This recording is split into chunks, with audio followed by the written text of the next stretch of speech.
Welcome to episode 15 of the Fire Safety Matters podcast, where we bring you the latest news, views and opinion from across the UK's dedicated fire industry. My name's Brian Sims and I'm the editor of Fire Safety Matters magazine. We're delighted that this podcast is sponsored by the Fire Safety event, which runs at the NEC in Birmingham on the 27th, 28th and 29th of April 2021. To register for the show, visit www.firesafetyevent.com. Once again, I'm joined on the Fire Safety Matters podcast by my colleague Mark Sennett, the CEO at Western Business Media. Hi Mark, how are things with you at the moment?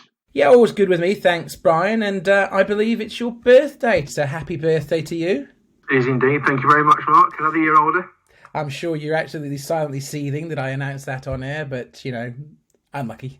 But happy birthday, and as a birthday treat to you, I will start off the podcast in the usual way. So, for those of you that aren't familiar, we start off the podcast by covering the news, and if you want to see the latest news in the fire safety sector, all you need to do is go to our website, fsmatters.com. You can go there to sign up to receive our weekly newsletter for free. You can also sign up to any of our upcoming webinars or past webinars that we've got and claim CPD through that, actually. And if you sign up to receive a copy of FSM magazine, either in print or a digital copy of it, you could also get CPD points, informal CPD points, just for reading the magazine, thanks to the Institute of Fire Safety Managers. So all of that and more is available at fsmatters.com. So as I said, to start off, we go straight into the biggest news stories from the last fortnight. So the first thing I want to cover, Brian, is that the Fire Industry Association has announced the provision of a portal for EWS1 forms. So following consultations with the Ministry of Housing, Communities and Local Government, which is MHCLG, and in collaboration with the Royal Institution of Charter Surveyors, which is RICS, and other key stakeholders, which includes lenders and insurers, the Fire Industry Association is developing a dedicated portal which will provide a central and readily accessible location for EWS1 forms, thereby allowing fire engineers to complete the documents online. Prior to this point, valuation and home survey processes were somewhat insufficient for establishing whether or not external cladding on high-rise buildings over 18 metres tall contained combustible material that could potentially facilitate the spread of fire. Following on from the Grenfell Tower tragedy, which happened in 2017, and a subsequent MHCLG guidance, RICS, working alongside the UK Finance and Building Society Association, has developed the EWS1 forms, which we talked about quite a bit on this podcast, and you can listen back to some comments from Warren Spencer on that. And these were developed as a means of enabling competent fire experts to assess whether tall buildings are fire safe, and if not, to identify the remedial work needs to be carried out. The provision of EWS1 forms has proven successful in creating a clear and consistent means by which the market understands the documentation required to support the buying, selling or remortgaging of properties located within high-rise structures. However, while the EWS1 forms have been downloaded from the RICS website more than 8,000 times, there remains some key issues to be resolved in order to create a fully reliable and accessible process for the upload and retrieval of these documents. That's why the FIA stepped up in the development of its new portal. It means an increasingly urgent need for property sellers and buyers, insurers and mortgage lenders to easily access for free and in one specific location the information they need in order for transactions involving properties in high-rise buildings to proceed as normal post-Grenfell Tower, as well as identifying any remedial actions that must be taken on these buildings in respect of external cladding. So quite a big step for the FIA, and obviously they dropped us a line saying how keen they were for us to share this with all of you. I think you've got a bit more information on this, Brian. Yes, Mark. Of particular importance here is the need to prevent fraudulent activity relating to EWS1 forms, which regrettably has been identified in the market and which can place lives at risk. A rigorous approach has been applied to the FIA's portal to include manual checks at various stages of the process, Mark. Each fire engineer wishing to submit forms must present evidence that they're fully qualified and competent to do so. Indeed, this is interrogated prior to enabling their forms to be submitted to the portal itself. In addition, Mark, all existing forms and online submissions are subject to further checks to determine their validity before they appear as publicly available documents. In this way, the FIA expects to eliminate the problem of fraudulent EWS1 forms appearing in the marketplace. The FIA is funding the building of this portal itself and has employed software specialists to create an effective, efficient and user-friendly website that has been approved itself by the RICS Forum. Registration and the uploading of EWS1 forms will cost a small fee to cover the validating work involved, but access to the portal by the public will be free.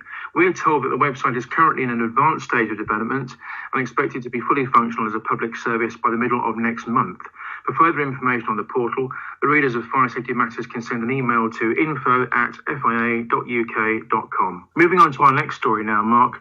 BAFE has issued a fulsome response to the government's consultation, which ran from the 20th of July to the 12th of October, and seeking views on proposals to embolden the Fire Safety Order 2005, implement Grenfell Tower inquiry recommendations, and also strengthen the regulatory framework for how building control bodies consult with fire and rescue authorities. In the organisation's response, CEO Stephen Adams has disagreed with the assertion that Article 50 is a sufficient basis for providing guidance to responsible persons to support their compliance with their duties under the Fire Safety Order. BAFE strongly agrees with the view that a strengthened legal basis for guidance under the Fire Safety Order, such as a code of practice, is desperately needed. The organisation has also the very firm opinion that an approved code of practice should be applicable for multiple areas and individuals, including responsible persons, while also encompassing areas such as enforcement and sanctions, fire risk assessments, more of which are non-mark, the provision of information and the competence of providers. According to Adams, these areas should be covered by a code of practice to ensure that all providers of fire protection services and related built environment services are competent to provide them, both as organisations and as individuals. This competence should be third-party certificated by UCAS in the case of organisations and Ofqual or equivalents in the case of individuals. Further, Stephen Adams agrees that responsible persons should be required to record who they are and outline the extent of their responsibility under the Fire Safety Order, while their contact information will facilitate the identification of responsible persons themselves. Stephen Adams continued, and I quote, "Responsible persons need a clearer detail of their responsibilities and guidance as to how those responsibilities can best be discharged. Guidance on what's required and what can constitute a defence in law if a building failure occurs is also needed." As an organisation, Mark, BAFE has long been an advocate of the overriding need for strong regulation of fire risk assessment providers. On that point, Stephen Adams stated, "The Fire Safety Order should include a competency requirement for fire risk assessors and other fire professionals engaged by responsible persons." He also states that the specific representative from the fire risk assessment provider should be clearly documented within the completed fire risk assessment itself. BAFE has noted that fire risk assessment should require the following: evidence of competency of the fire risk assessor, including experience and qualifications; third-party certification of the organisation, including sole providers, to demonstrate that they have adequate management systems in place, quality assurance, insurance and compliance processes, and any consultation or guidance received from external bodies and manufacturers to be part of the assessment process itself. Following on from this, Mark, BAFE also strongly agrees that a duty should be placed on all responsible persons to record their completed fire risk assessments. While onerous, this is a vital life safety action for all commercial and non-domestic buildings to which the Fire and Rescue Services, as a prosecuting body for the Fire Safety Order, should always have access. BAFE advises here that fire risk assessments are commonly misunderstood as being an action that establishes a safe building. Ultimately, a fire risk assessment is a report of the adequacy of a building's fire safety at the exact time when it was carried out. This simple statement is not meant to undermine the significant importance of any such assessment, but also means that an assessment itself doesn't immediately make a building safe from fire risk. There may be actions required by the building owner or manager to mitigate any identified risk. On that basis, Stephen Adams also said, and I quote, "All responsible persons should be required to record their fire safety arrangements in order to acknowledge that suitable recommendations from the assessment have been followed so as to mitigate any risk highlighted." Further on in BAFE's response to the consultation, Stephen Adams adds, "There are insufficient powers for the fire risk assessors to ensure that responsible persons and all building occupiers comply with requirements. Fire risk assessors don't consistently have the skills and knowledge to carry out the range of inspections required." This is an area where BAFE feels strongly that government intervention is required, stipulating competency requirements instead of putting a complete onus on the responsible person to nominate competent persons. This opens up the process back into cost-cutting. Inevitable outcome of money-saving exercises can cause unnecessary risk to life and property protection. Stephen Adams disagrees that Level 3 fines, i.e. £1,000, or Level 4 fines, i.e. £2,500, would provide a suitable deterrent. What has been agreed is a Level 5 unlimited fine. On this note, Adams observed, "If there are suitable guidelines and instructions about what needs to be carried out, which currently do not exist, then fines must be commensurate with the failure to act accordingly."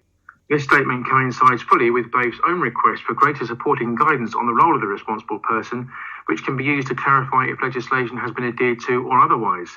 This would be something akin to health and safety executive guidance and health and safety focused legislation, Mark. Yeah, and that's quite a detailed take on this one, Brian. It's a story that keeps on evolving, and we cover it quite a bit. I'd agree with Stephen's position of the level 5 unlimited fines would make sense to me. I've long said on this podcast, if you're going to do enforcement on companies, make sure that it's not just a petty fine that is irrelevant to them. Make sure that it actually does act as a deterrent. So I'd like to add a little bit more to something that Stephen said at the back end of his response. And he concluded that the impact of implementing third-party certificated competence will be hugely beneficial to all fire protection and related construction work. When implemented, the proposals will provide a framework that protects lives and property. BAFE, and indeed UCAS accredited competency sector in its entirety, demands greater government-issued guidance on who's considered competent to provide essential life safety work, as we've explained. This must be at the same level as the Health and Safety Executive guidance, which can then be used to lawfully judge who is at fault for any breaches under the fire safety order, and also included in any statutory defence. With many buildings having a dedicated fire safety officer, these responsibilities are just part of another member of staff or owner of the building's duties. Clear guidance must be issued for quick reference to ensure that individuals remain compliant with the law. So I completely stand by all of that. It's a key area, Brian, and I think this is now a nice time to transition into who our first guest is on this episode of the podcast.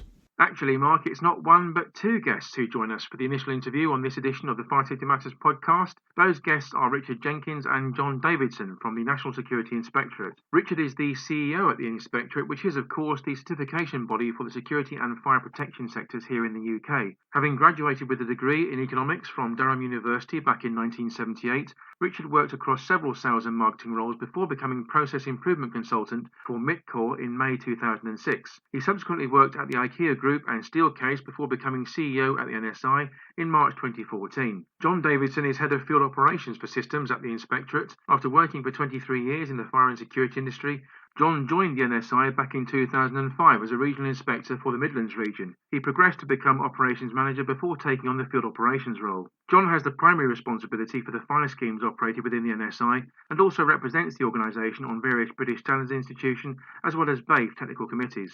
Earlier this week I chatted with Richard and John about various issues, among them third-party certification and the draft Building Safety Bill. First though, we focused on the NSI's key role within the fire safety sector itself.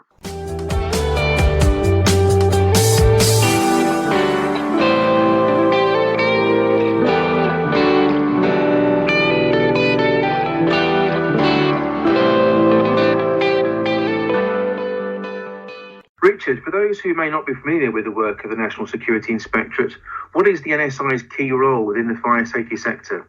Well, good morning, Brian. Well, as you know, we're an independent, not-for-profit, third-party certification body, and we've been operating in the security arena for about 50 years, but just 15 years in fire safety. And our mission is to deliver higher standards of competence, really, for buyers of commercial and domestic fire and security systems in the wider public interest. I'd say the competency that we have in active fire safety detection and suppression systems and in live fire risk assessment is really what we bring to play in the market. We're accredited ourselves by UCAS, the UK Accreditation Service. So that means that we get inspected every year, and we have an ongoing program of audits from UCAS to ensure that we're maintaining our correct levels of competence and delivering, as they say, what it says on the tin. We oversee around about 550 fire safety providers across the UK with our team of competent full-time auditors. Each company that we have signs up to an audit program for ongoing audits, not just a one-off at the start of the process, and that ensures that on a continuing basis they are meeting best practice as we see it and have the capability to do that. And that's really a hallmark for buyers looking for service providers in the sector. And John, the NSI is licensed by BAFE. Can you explain what this means for fire safety providers, please? Yes, Brian.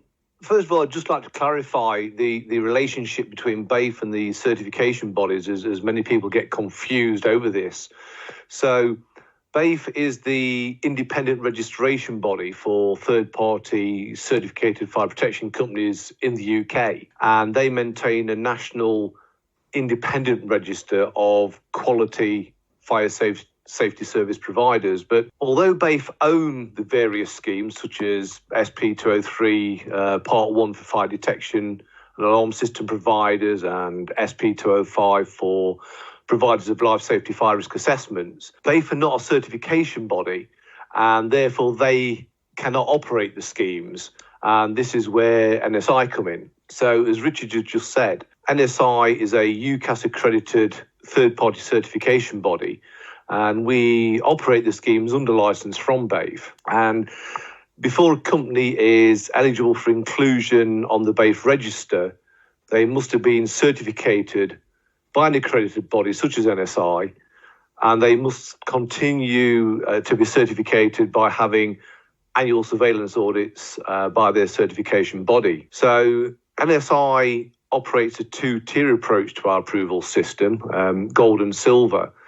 And by doing this, it allows companies to grow and develop their businesses, and companies can gain approval at either level. A company holding gold approval, it signifies that in addition to compliance with industry-specific standards, a company operating at gold also has to meet the requirements of BSE and ISO 9001 and operate a quality management system. Gold and silver-approved companies work to the same industry-specific standards, such as BS 5839 Part 1 for fire detection systems, or PD 6662 for intruder and hold-up alarm systems. And they're subject to independent regular audits by NSI to monitor compliance with those standards. And the relevant standards, any standards that a company have been certificated to, are displayed on the approved company's certificate of approval. And in the case of an NSI Gold company, a company's quality management system is tailored to suit the way a company operates to the specific needs of the fire safety and or the security sector.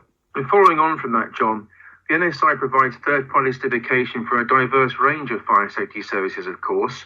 What's the typical process fire safety providers will undergo to attain their certification with you? Okay, so the typical process is that once a company has submitted their application, it is processed by our head office team, and required due diligence checks are carried out. And as part of the due diligence, aside from the checks that we do on the financial stability of the company and the verification of company directors, the checks also include an assessment of the competency of key individuals involved in the provision of the service for which certification is sought. So we look at the competency for such people as system designers in the case of fire detection fire alarm systems, or the validators in the case of the BAIF SP205 life safety fire risk assessment scheme. And once all the checks have been completed, then an auditor who's expert in that particular field, that area of certification, they will be assigned to the company to carry out the initial certification audit. Now, the initial certification audit usually takes 2 to 3 days, but this depends on the size of the company and the range of the certification they have applied for. The audit itself involves auditing the company's office processes and the procedures, which includes looking at client files, checking competency and CPD records for those personnel who are involved in providing the system or service, and looking at the processes for providing the product or service that the company are seeking certification for. But also, and more importantly, audits are carried out on site at premises where systems have been recently installed or where risk assessments are being carried out. And this allows the NSI auditor to assess the competency of the individuals involved in providing that system or service, and to assess the quality of the system or service being provided. But going on from that, the initial certification audit really is only the start of the process. Once the company has achieved its initial certification, then they have to have ongoing annual audits to ensure continued compliance with relevant standards, codes of practice, and applicable legislation. But very importantly, there's a strong focus on the continual improvement process within the company. And we are looking to see if a company is reviewing its processes and procedures in order to enhance its performance and increase the quality of the product or the service provided to the customer. And in addition to this, in addition to the annual surveillance audits, every 3 years a company has to undergo a recertification audit, and this is to enable the renewal of their certificate of approval. Richard, the NSI has recently been calling for the wider adoption of third-party certification within the fire safety sector. What are the changes you would like to see? Well, Brian, you're right. Third-party certification in the fire safety space is currently largely voluntary. We know that progressive businesses sign up to it as a means of demonstrating their competence to their customers, and it is supported in some degree by insurers, but not in a universal way. We think that the private sector can truly be adaptive and responsive in delivering public safety, making people safer in their homes, workplaces, and where they spend their leisure time. We see this in the world of security, where public-private partnerships developed over a number of years deliver positive outcomes for all concerned and support the police, both in the man-guarding arena and intruder alarm monitoring. Joined-up public-private partnership thinking, then, can be strengthened when standards are recognised by all parties and a delivery mechanism is applied. Third-party certification is a proven delivery mechanism which has been shown to be effective. It harnesses best practice, it harnesses the ingenuity of the free market, and it delivers effective safety. And of course, as standards evolve, it monitors service providers and they're upgrading to new versions or upgraded standards. So whether it's to be reflected in building regs or in fire and rescue service policies or other means, third-party certification can improve safety and increase effectiveness of the blue light services. John, the NSI has cautiously welcomed the publication of the draft Building Safety Bill.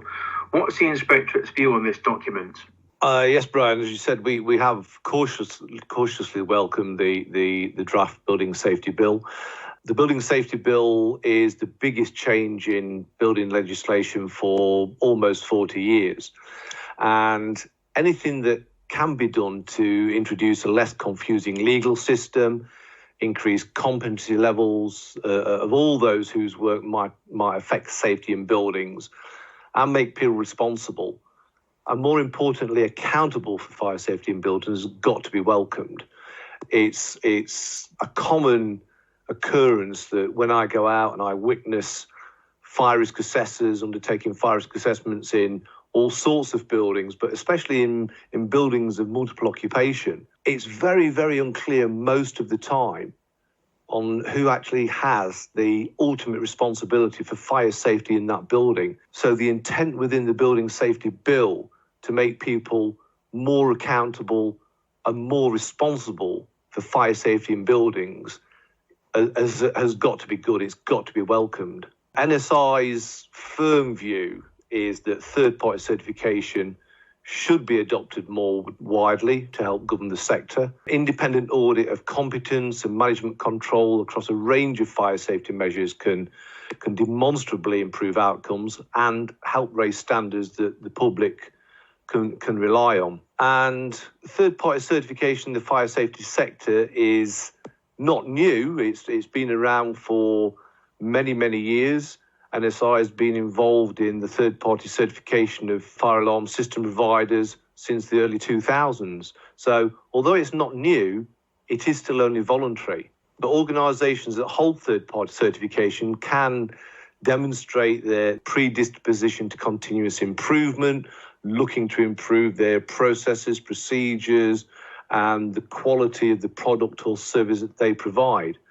And there's benefits in terms of organisational efficiency and, as I said, the quality of fire safety systems and services provided.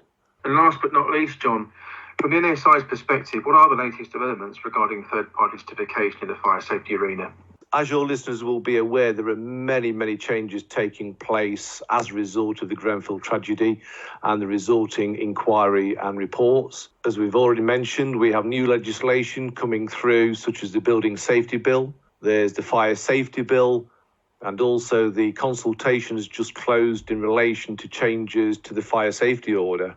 As most of your listeners will also know, the Setting the Bar report was recently published by the Competent Steering Group, and it contains 4 key recommendations in relation to third-party certification.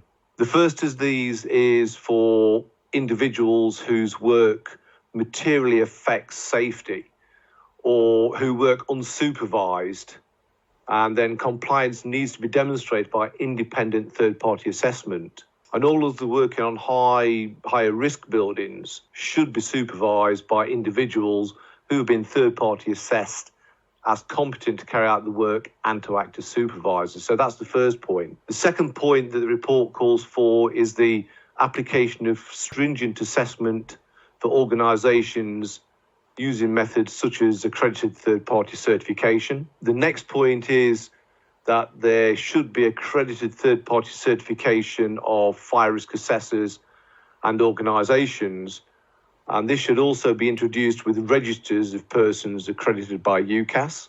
And the final sort of major point raised in relation to third-party certification is there should be a statutory duty to use accredited fire risk assessors to conduct fire risk assessments for what they call in-scope buildings. So effectively at the moment we are looking at multi-occupied residential buildings, blocks of flats basically, exceeding where there's a living level of more than 18 metres high or 6 stories, so in-scope buildings. As NSI, we already offer third-party certification for providers of life safety fire risk assessments, fire detection alarm systems, emergency lighting, portable fire extinguishers and fixed gases fire suppression systems. In addition to this, in 2019, we also introduced certification to companies to the BAFE SP206 scheme, and that's for the kitchen fire suppression systems. And just recently, we were the first certification body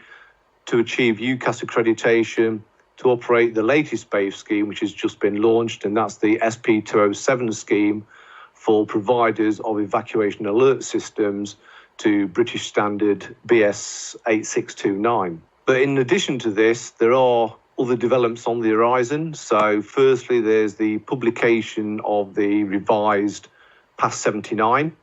And this has now been split into 2 parts, with part 2 focusing on housing premises and parts of housing premises for which fire risk assessments are required by legislation. So we're talking premises such as blocks of flats, sheltered housing, extra care housing, and certain houses in multiple occupation. There's a lot of work being carried out on PAS 79, and hopefully this is due for publication in December. In addition to this, and in support of the Fire Safety Bill, which now brings external walls, balconies and cladding into scope of the Fire Safety Order, there's a new PAS being developed, and this is PAS 9980, which is entitled the Code of Practice for Fire Risk Appraisal and Assessment of External Wall Construction of Existing Blocks of Flats. That title just trips off the tongue. The aim of the new PAS is to provide guidance and a methodology for fire engineers and those with the required levels of competency to determine whether existing external wall construction is compliant with relevant national fire safety legislation. And hopefully this will be published in mid-2021.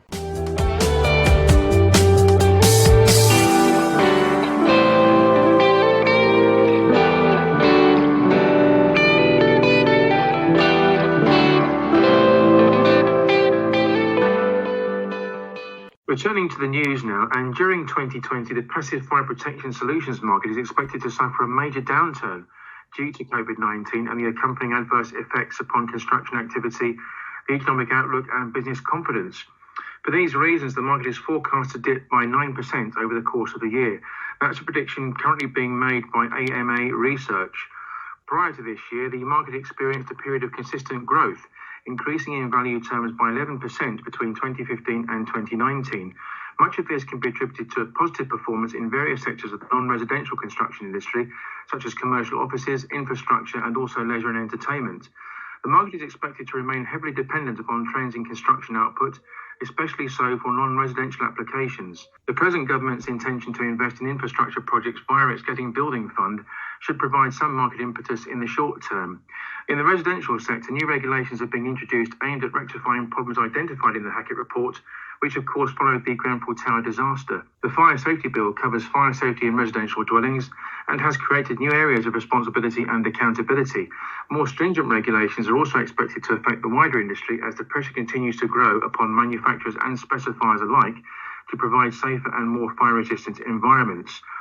Michelle Turner has made comment on this issue, Mark. Michelle is the market research analyst at AMA Research, and she's commented, positive performance in key end-user sectors pre-2020 helped to bring a spurt of growth to the passive fire protection market.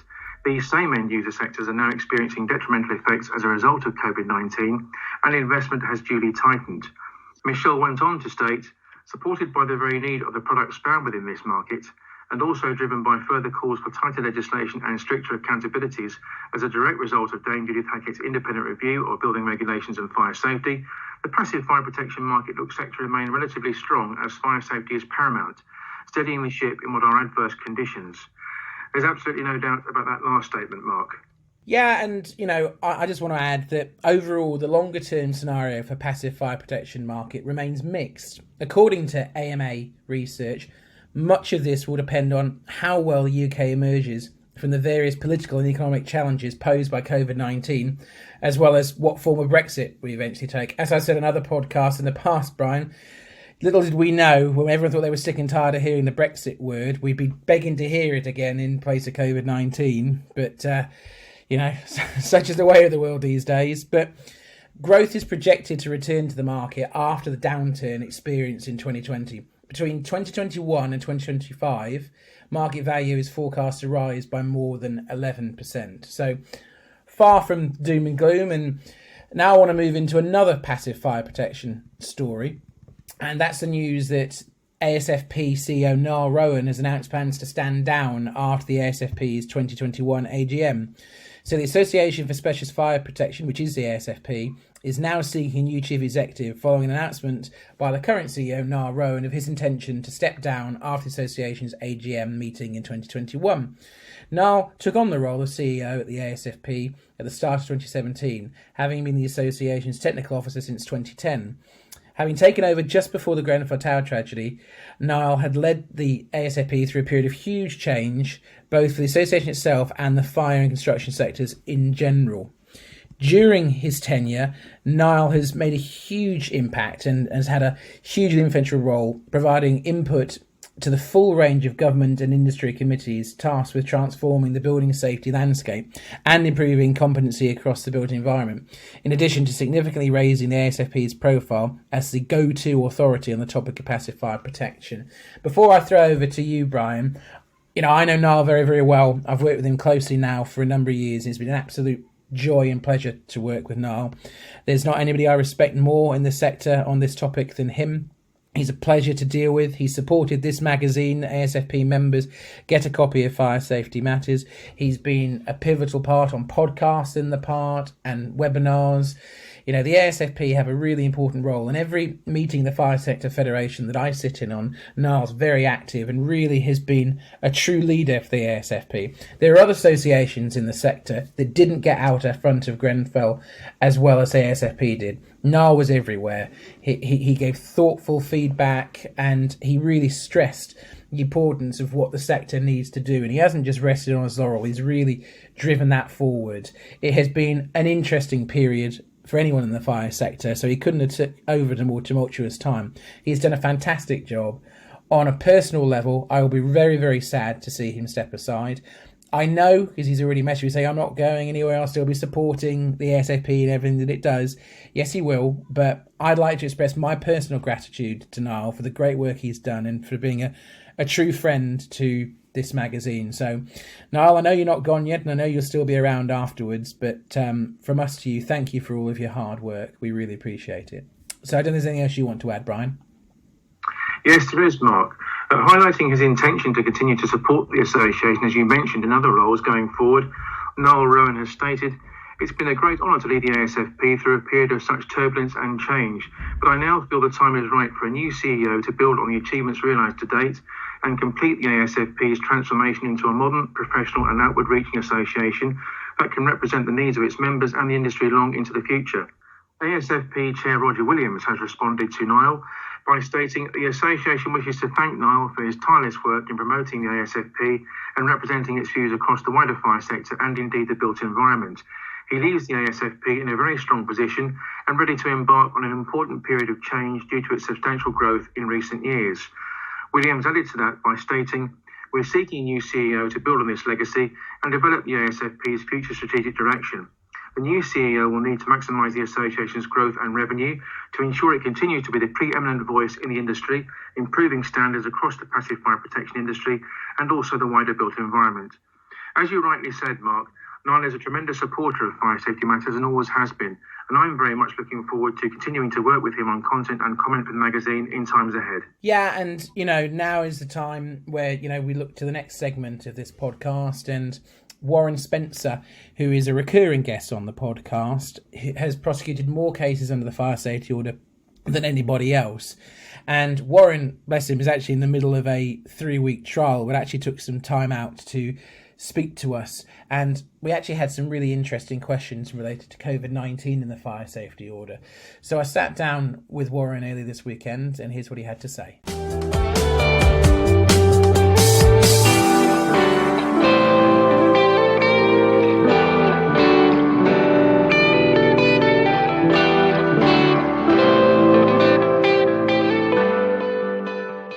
Good morning, Warren. How are you? I'm fine, thank you, Mark. Are you good? Yeah, I'm good. I know you're about to be a busy man in a big trial for the next few days and weeks, so thank you for taking this time to speak to us. It seems like business is picking up for you in terms of having to be in court again. Business is very busy up until about the middle of January. I've got about 3 days spare. Well, we appreciate you taking the time to do this. And we've had some questions in, and they're both linked to COVID-19, Warren, and the fire safety order. So the first one is a question that's come in and saying, has COVID-19 had any impact on the fire safety order and how it's enforced? Yes, definitely. A number of fire safety officers are having to work remotely or are unable to go into premises for obvious reasons, social distancing. And so, yes, there's no doubt that I think from an enforcement point of view, fire services are not able to carry out as many inspections and are not able to deal with people as frequently, as regularly as they would like in respect of premises. So from an enforcement point of view, I think it would be no surprise to anybody to see that inspections were down. So we have had other questions around COVID, but I'm just going to ask the one on this episode, and we'll probably come back to it in future episodes, I'm sure. But the question that came in was, what if someone had received an enforcement notice but hasn't been able to take remedial action due to COVID-19? What's the situation there, Warren? What's the likelihood of how they're going to be treated by enforcement by the Fire and Rescue Service if they haven't been able to comply because of COVID? Well, I'm not a fire protection officer, but my experience is that fire protection officers, fire safety officers, will be very cooperative if they see some evidence of compliance and if they believe that the responsible person or persons with control are trying their best to comply with the fire safety order. They will also, I think, understand that these are very difficult situations, difficult times to get contractors to premises and to get people working in an environment with other people. So there is a facility for responsible persons and persons with control to ask for an extension. And it should be done in writing. It should be within the time scale. So if you've been given 28 days, it should be well within that time. Or if you've been 3 months, then at sort of 6 week or 2 months period, you think you're not going to get it done, then notify and contact your fire safety officer and say, look, this is the situation. We've contacted X. They can't come in until Y. And I think you'll get a level of cooperation. What the fire safety teams that I work with are concerned with is evidence that someone's anxious to comply. And certainly by saying, well, I've contacted people to try and do work, etc., and getting them in is evidence of that. And if there's evidence to support it, so an email or a letter from a contractor saying can't do this until this date, then I think the fire service will cooperate with that. What's important is that you don't do nothing. So obviously, Warren, we mentioned on the last episode of the podcast that education and training is something that you've also delivered from a legal perspective under the fire safety order and fire safety law in general. Now, we've obviously joined forces on the 3rd of December to do a legal conference, which is completely digital, where we hope as many of you can attend as possible. It's £99 plus VAT, plus a booking fee to join us, and it's going to cover the new fire safety bill. I know you've been busy at work. With the limited time you've got outside of work, already started work on your presentation. Can you give us a little sneak peek of kind of things that we're going to be covering on the 3rd of December and why people should sign up and join us? Yes, I have done some preparation, but bearing in mind I'm busy few weeks ahead. And certainly in respect to the fire safety bill, I've looked at the proposed changes and the effects that both the government wish to come into place as a result of the fire safety bill, and also certain things that might happen as a result of the way in which the bill is drafted, and things that certainly some people might not have thought about. So I've been looking at that. Secondly, I've been in some preparation in relation to the supported living presentation and into the different scenarios, and trying to identify, which the guidance is a little bit difficult to get its head around, who can be responsible when there are a number of persons with responsibilities towards disabled persons or persons who require care need and have care needs, etc. So I'm trying to clarify with my presentation who is responsible and how they're responsible, so that there's clarity and understanding between parties all involved with providing care and assistance with supported living. Yeah, this is a session definitely not to be missed. As I said, it takes place on the 3rd of December 2020 at 10 a.m. It's titled Legal Update, the new fire safety bill. Warren, as you know, has prosecuted more cases than anybody else under the fire safety order, but he's not alone in this one. Joseph Hart, who is the leading fire safety barrister in the country, will also be delivering his thoughts on the new bill, and also they'll cover the building safety a bit as well. And James Aird, who works Warren at Blackhurst Budd, will also be part of this. So don't miss out on this session. It's the biggest legal change that we've seen in a long, long time, or I should say proposed legal change, because it's still having its reading through Parliament. So come and join us on the 3rd of December 2020 at 10 a.m. Legal Update, the new fire safety bill. And if you want to sign up, all you need to do is go to our website, which is fsmatters.com, and click on the webinars tab, and you can sign up there. Or you can, of course, search your social media and you'll find it nice and easy. So on that front, if you'd like to ask questions to Warren on this podcast, as we've seen today, we've had a couple of good questions in from you.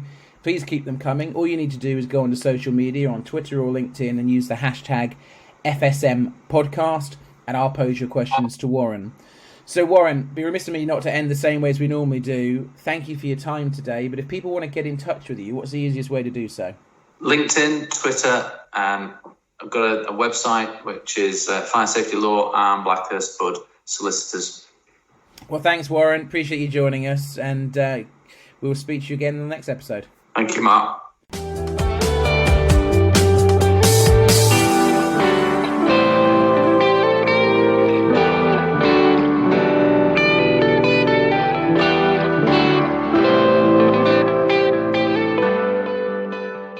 Our final guest on this edition of the Fire Safety Matters podcast is Michaela Ford, the Head of Business Support at Safety Technology International. The Bromsgrove-based company manufactures products that prevent false fire alarms, deter theft, and minimise acts of vandalism on vital life safety equipment. Michaela is in fact the longest-serving employee at Safety Technology International, having spent 2 decades with the business.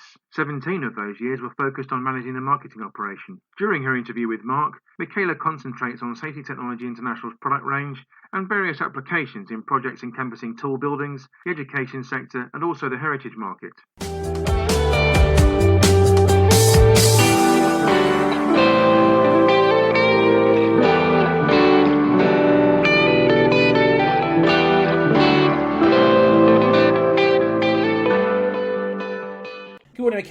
you?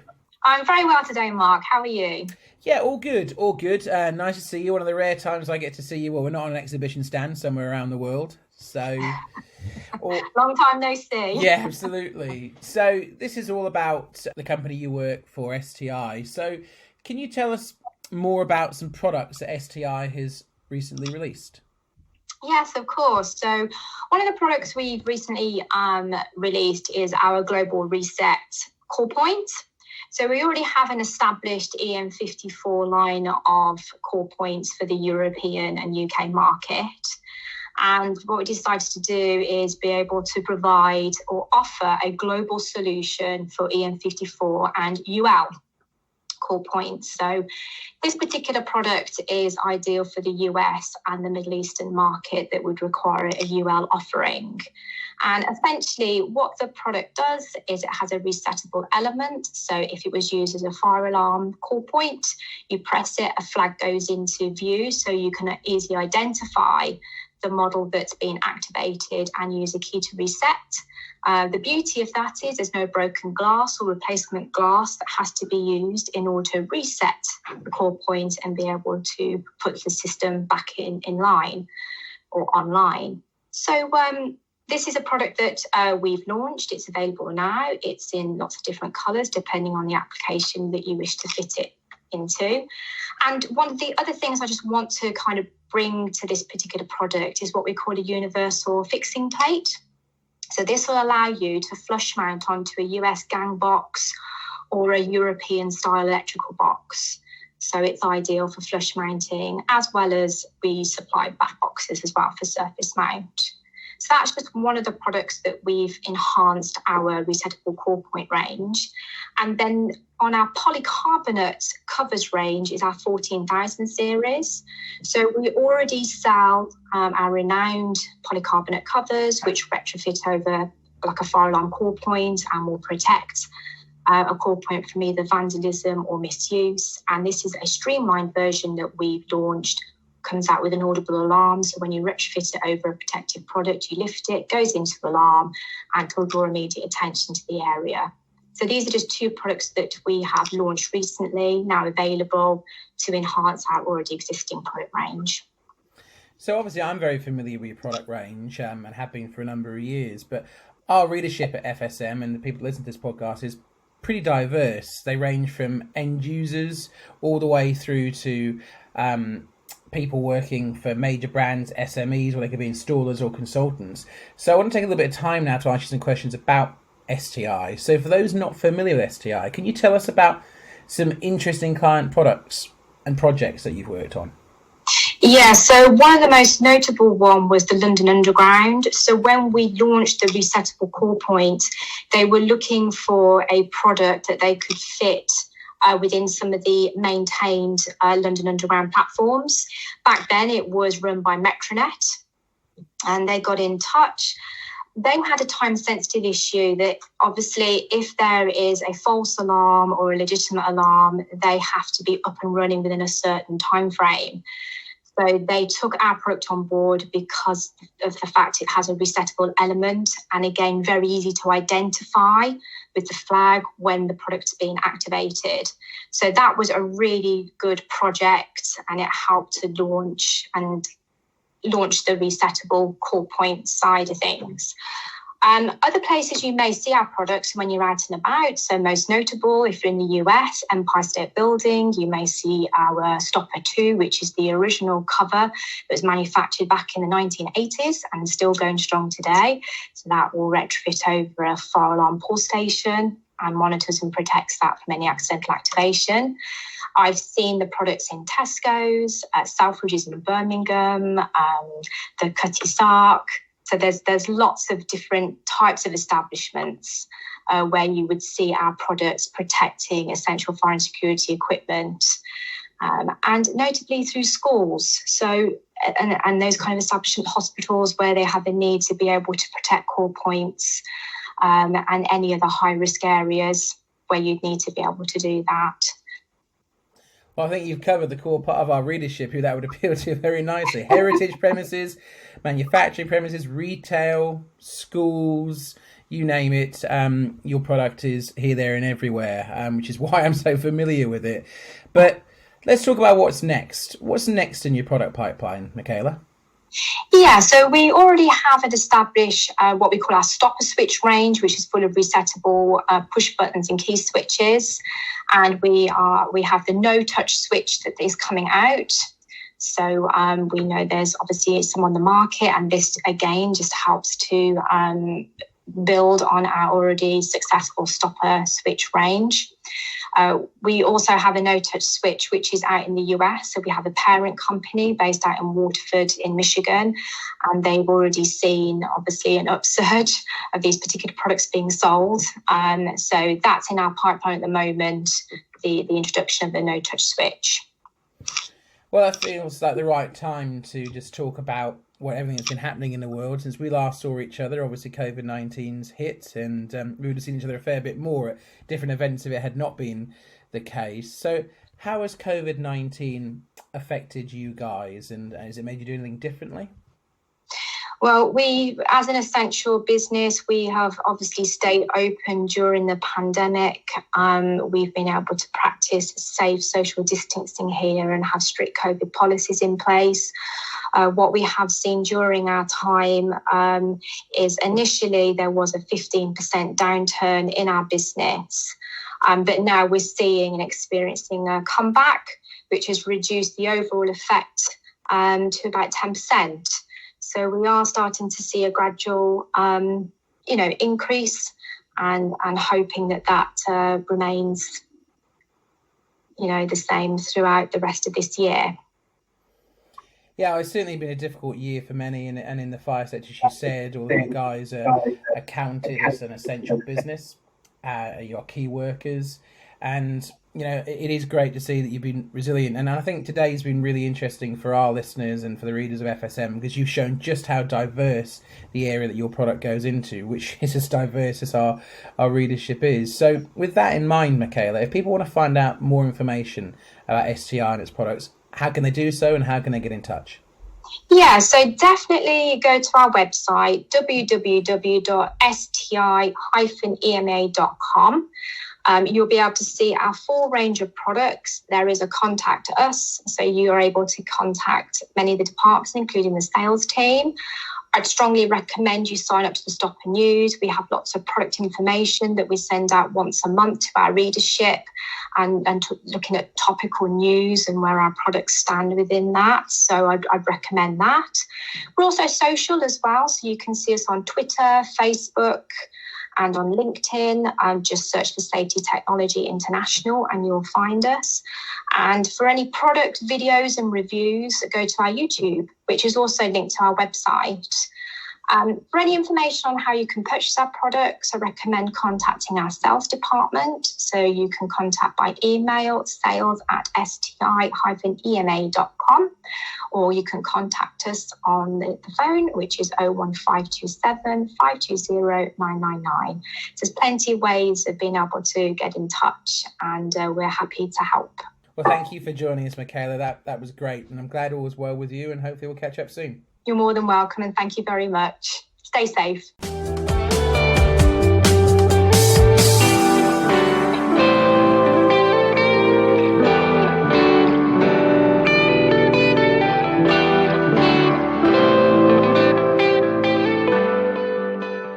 That brings us to the end of this latest edition of the Fire Safety Matters podcast. Many thanks indeed to Richard Jenkins and John Davidson from the National Security Inspectorate, Warren Spencer of Blackhurst Budd Solicitors, and also Michaela Ford of Safety Technology International for their valued contributions. You can read more on the issues raised here and others by visiting the Fire Safety Matters website at www.fsmatters.com. We do hope you've enjoyed the content and found it useful. On that note, please do contact us if there are any particular themes or issues you would like us to explore on upcoming broadcasts. You can do so on Twitter by using the hashtag FSMPodcast. Do make sure you follow us on Twitter at FSMatters_MAG. As a reminder, the Fire Safety Matters podcast is live to view every fortnight on Wednesdays. Please do like and share the content and spread the word among your industry colleagues. You can listen to the Fire Safety Matters podcast for free on iTunes, Spotify, YouTube or Podbean. All you need to do is enter the term Fire Safety Matters into your chosen platform search box. The next episode of the podcast will be live to view on the morning of Wednesday the 25th of November. We'll see you then.